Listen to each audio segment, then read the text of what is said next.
الرحیم قال رب اشرح لی صدری ویسر لی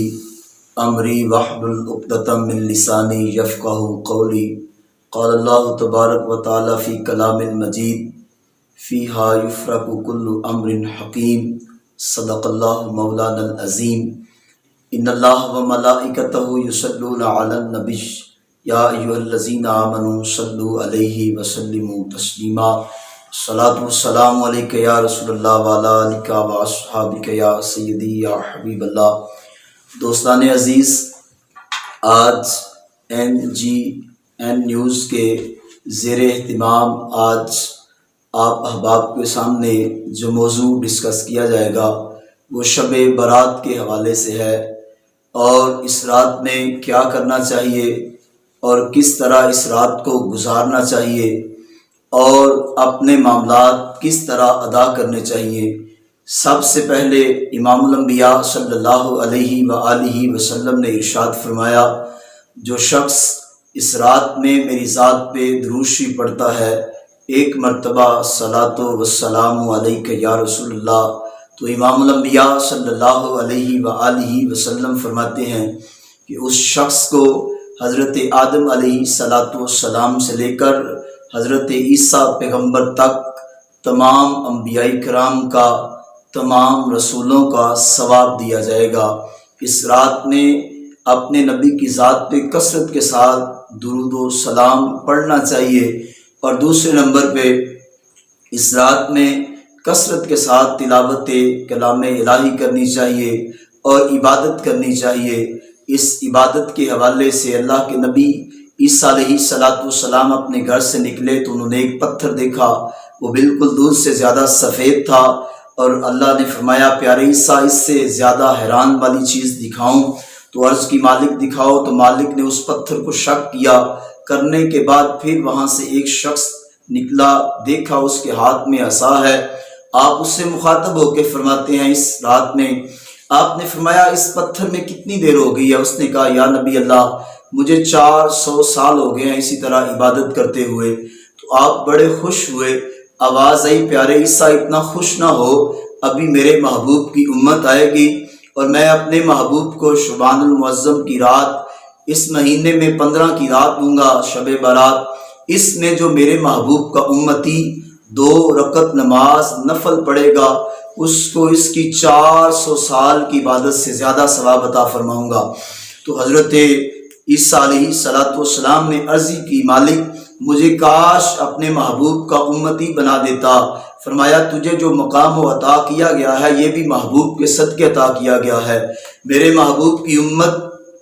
کی عمریں تھوڑی ہوں گی لیکن ان کو مقام و شان، فضائل و عظمت اور ان کو نیکیاں زیادہ دوں گا۔ امام الانبیاء صلی اللہ علیہ وآلہ وسلم فرماتے ہیں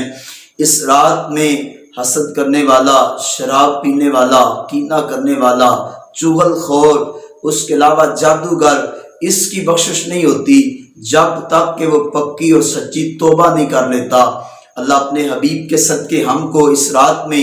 عبادت کرنے کی، اس کے علاوہ تلاوت کلام کرنے کی، اس کے علاوہ اپنے نبی کی ذات پہ درود پڑھنے کی توفیق عطا فرمائے۔ اور اس رات میں جو ہم نے دیگر اشیاء خود سے بنا لیاں، خود ساختہ، یہ شرلیاں، پٹاخے جو ہم اپنے بچوں کو لے کے دیتے ہیں اور اس کے بعد یہ اس کا موجب بھی ہم بنتے ہیں۔ اگر کوئی شخص برا کام کرتا ہے جو اس سے ایجاد ہوتا ہے تو اس کا سارا گناہ بھی اس کو ملے گا۔ اگر وہ اچھا کام کرتا ہے، اپنے بچوں کو نمازی بناتا ہے، اپنے بچوں کو قرآن پاک کی تلاوت دیتا ہے، اپنے بچوں کو اپنے نبی کی ذات پہ درود و سلام پڑھنے کی تلقین کرتا ہے، پڑھاتا ہے، تو اللہ اس کو بھی ثواب عطا فرمائے گا اور اس کی نسلوں میں بھی عشق مصطفیٰ پیدا بھی ہوگا، اور رسول اللہ صلی اللہ علیہ وآلہ وسلم پر کے دین پہ وہ عمل پیرا بھی ہوں گے، اور اس وجہ سے اس انسان کی یہ دنیا بھی بہتر ہوگی اور مرنے کے بعد رب اس کو جنت بھی عطا فرمائے گا۔ اور مصطفیٰ کریم علیہ السلام نے فرمایا اس رات میں کثرت کے ساتھ توبہ استغفار کرنی چاہیے۔ اس رات میں امام الانبیاء صلی اللہ علیہ وآلہ وسلم کی پیاری زوجہ حضرت ام المومنین حضرت اما عائشہ صدیقہ رضی اللہ تعالی عنہا فرماتی ہیں کہ رسول اللہ صلی اللہ علیہ وآلہ وسلم میرے گھر میں نہیں تھے، میں نے دوسری ازواج کے گھروں میں پتہ کروایا، آقا کریم علیہ الصلوۃ والسلام وہاں بھی مجھے نہیں ملے، تو میں نے امام الانبیاء صلی اللہ علیہ وآلہ وسلم کو تلاش کرتے کرتے جنت البقیع میں گئی تو دیکھا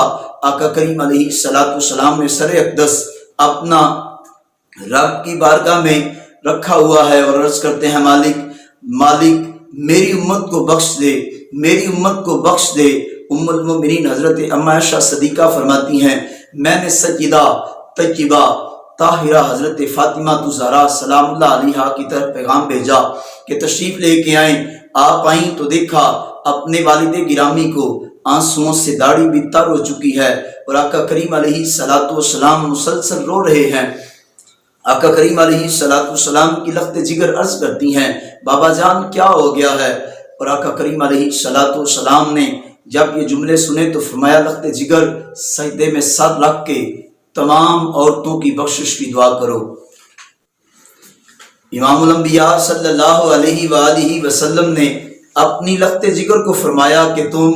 سجدہ ریز ہو کے تمام عورتوں کی بخشش کی دعا کرو، اور امام حسن اور حضرت امام حسین سے فرمایا تم بھی سجدہ کر کے مالک سے تمام امت مسلمہ کے جو بچے ہیں ان کی بخشش کاملہ کے لیے دعا کرو، اور حضرت علی کرم اللہ وجہ کریم سے فرمایا تم تمام انسانوں کے لیے بخشش کاملہ کی دعا کرو۔ آقا کریم علیہ الصلوۃ والسلام نے جب یہ جملے ارشاد فرمائے سب نے کیا تو آواز آئی پیارے محبوب ہم نے آپ کی امت آپ کو تحفے میں عطا فرما دی ہے، جیسا آپ کا دل کرتا ہے آپ ویسا کرنا چاہیں۔ اور حضرت جبریل علیہ الصلوۃ والسلام 13 شعبان المعظم کی رات آقا کریم علیہ الصلوۃ والسلام کے پاس تشریف لے کے آئے، عرض کرتے ہیں یا رسول اللہ اٹھیے نماز تہجد ادا کیجیے اور اپنی امت کا رب سے سوال کیجیے۔ آقا کریم علیہ الصلوۃ والسلام نے نماز ادا کی، دعا کی تو فرمایا محبوب رب فرماتا ہے میں نے آپ کی امت کا ایک حصہ آپ کو تحفے میں عطا فرما دیا ہے۔ تو آقا کریم علیہ الصلوۃ والسلام نے فرمایا میری امت کے دوسرے حصے، تو پھر 14 شعبان کی رات کو جبریل امین حاضر خدمت ہوئے، آقا کریم علیہ الصلوۃ والسلام سے عرض کرتے ہیں محبوب نماز تہجد ادا کریں اور اپنی امت کی بخشش کی دعا کریں۔ تو آقا کریم علیہ الصلوۃ والسلام نے دعا فرمائی تو فرمایا جبریل امین علیہ الصلوۃ والسلام نے عرض کی یا رسول اللہ آپ کی امت کے 2 حصے آپ کو تحفے میں عطا کر دیے گئے ہیں۔ تو آقا کریم علیہ الصلوۃ والسلام نے فرمایا میری امت کے دوسرے حصے، عرض کرتے ہیں حضور میں نہیں جانتا۔ تو پھر واپس گئے 15ویں شب برات جس کا آج ہم نے آپ احباب کے سامنے اس کا لب لباب خلاصہ کلام سامنے رکھا۔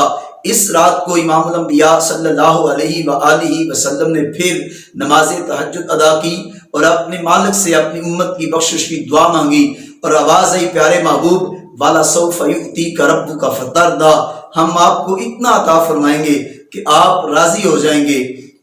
اور امام الانبیاء صلی اللہ علیہ وآلہ وسلم فرماتے ہیں میں تب تک راضی نہیں ہوں گا جب تک میرا آخری امتی جنت میں چلا نہیں جاتا۔ اور امام الانبیاء صلی اللہ علیہ وآلہ وسلم نے فرمایا اس رات میں اپنے گناہوں کی توبہ استغفار کرو، اپنے مالک سے سجدے میں سر رکھ کے گڑ گڑا کے اپنے گناہوں کی توبہ کرو، اور مالک کی بارگاہ کی چوکھٹ میں سر رکھ کے اپنے جتنے بھی اعمال کبیرہ سیاہ کر چکے ہو ان کے لیے بخشش کی دعا مانگو۔ اور امام الانبیاء صلی اللہ علیہ وآلہ وسلم نے فرمایا اس رات میں اپنے عزیز و اقارب کی قبروں پہ جاؤ، جا کے پھول نچھاور کرو، ان کی جا کے بخشش کی دعا مانگو۔ اور مصطفیٰ کریم علیہ الصلوۃ والسلام نے فرمایا عہد و پیمان کرو کہ آج کی رات کے بعد یہ نیا سال تمہارے اعمال نامے کے حوالے سے شروع ہونے والا ہے، اور اس رات کو عہد و پیمان کرو کہ آئندہ کے بعد مالک جو زندگی ہم گزار چکے اس کی ہم توبہ کرتے ہیں، اور جو رہ چکی ہم اس کو اچھے انداز کے ساتھ نمازوں کے ساتھ روزوں کے ساتھ کثرت تلاوت کے ساتھ ذکر الہی کے ساتھ مالک ہم اپنی زندگی گزاریں گے، اور مصطفیٰ کریم علیہ الصلوۃ والسلام کو خوش بھی کریں گے اور اپنے مالک کو راضی بھی کریں گے۔ مصطفیٰ کریم علیہ الصلوۃ والسلام نے فرمایا جتنا ہو سکتا ہے اس رات میں مالک کی بارگاہ میں سجدہ ریز ہو کے دعائیں استغفار مغفرت مانگو، تاکہ مالک میرا تجھ پہ کرم کرے۔ اور آقا کریم علیہ السلام فرماتے ہیں اس رات میں مالک بالکل قریب آتا ہے، تہجد کے قریب، اور آقا کریم علیہ السلام فرماتے ہیں مالک صدائیں بلند کرتا ہے کوئی مانگنے والا اس کو عطا کی جائے، ہے کوئی بخشش مانگنے والا اس کی توبہ قبول کی جائے، ہے کوئی سائل جس کو عطا کیا جائے۔ یہ صبح طلوع فجر تک یہ معاملات آقا کریم علیہ السلام فرماتے ہیں کہ اللہ کی صدا بارہا بلند ہوتی چلی جاتی ہے۔ مالک دو جہاں ہم سب کو اس رات میں کثرت عبادت، تلاوت اور اپنے نبی کی ذات پہ درود و سلام پڑھنے کی توفیق عطا فرمائے، اور آئندہ اپنے نئے سال کو اچھے طریقے کے ساتھ گزارنے کی توفیق عطا فرمائے۔